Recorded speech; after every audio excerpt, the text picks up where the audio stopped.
Oilali inson jannatga kirgan vaqtida, u yerda ayolini ilk bor uchratganida, unga qaragan vaqtida go'zalligidan shunaqangi ta'sirlanadiki, bir muddat o'zini yo'qotadi, o'ziga kela olmaydi.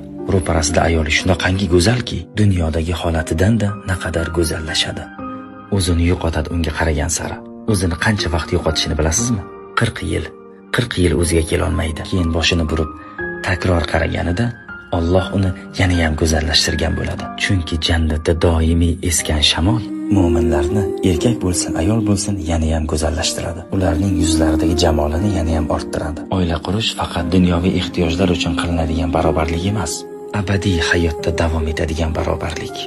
Ya'ni bu nima degani? Turmush o'rtog'imiz oxiratda ham turmush o'rtog'imiz bo'ladi. Bu nima degani? Yondik. Yo'q, unday emas. Ba'zi do'stlarimiz bu dunyoda turmush o'rtoqlariga sabr qilganlarini aytishadi. Bularni oxirat uchun qilishayotganini aytishadi. Turmush o'rtoqlari oxiratda ham ularning ayollari yoki erlari bo'lib bo'lmasliklarini so'raydilar.